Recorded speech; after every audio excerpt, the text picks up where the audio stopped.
Jess Cagle, ladies and gentlemen. Editor-in-chief of People magazine. This is the 30th anniversary of the Sexiest Man Alive. By the way, there have always been sexy men alive. They just didn't grace the cover of People magazine with that title until 30 years ago. They weren't officially sexy until 30 years ago. So Mel Gibson was the first, and now it's David Beckham. How have tastes changed over the decades? I don't think tastes have changed a whole lot. People really think sexy is beyond physical appearance, although that certainly helps. But they like the idea of a guy who would be a good husband and father. We always kind of feel out the readers to see what they want, and then we just argue about it. And then you win, because you are the guy at the top of the food chain. Ultimately, I win, but you know, you also want to make everybody else happy. Well, what do you find sexy besides this? Well, this is pretty much as sexy as it gets. I think sexy is funny, actually. Yeah. Funny and engaged and nice.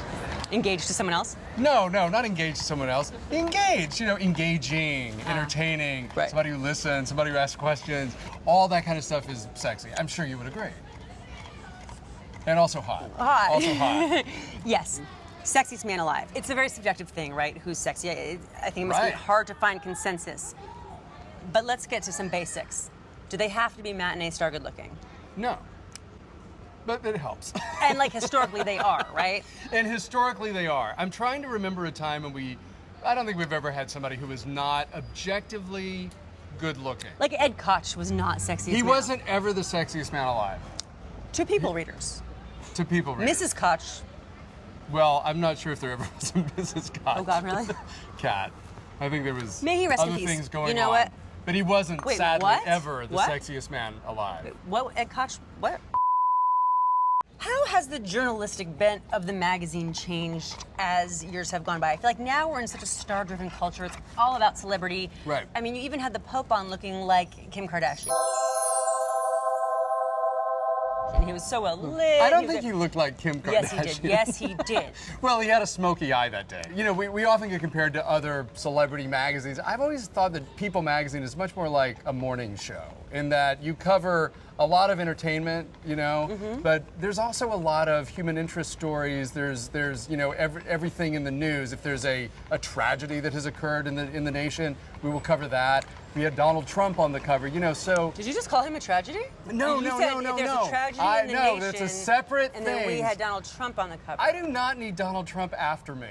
I do not need him after me. Well, he's after you No, now. there are tragedies, and then there's Donald Trump. Besides your coverage of sexy guys, besides the celebrity news, you guys have taken some really bold moves recently, and I was most impressed by what you did after the shootings in Oregon.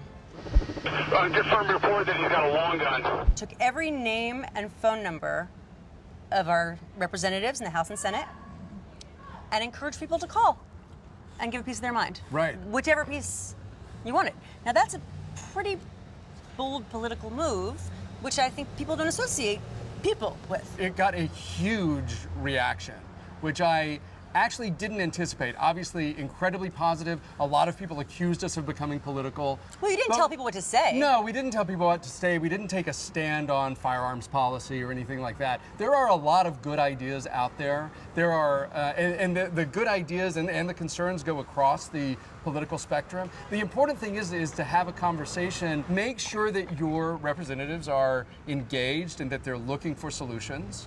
And that's the best we can do. You need to know what they're trying to do, and they need to know what we think. Listen, I really want to thank you for coming by and nominating Gracie as the sexiest man alive. She's the best. And whether or not she wins, you know, it's really just an honor to be nominated. She better win.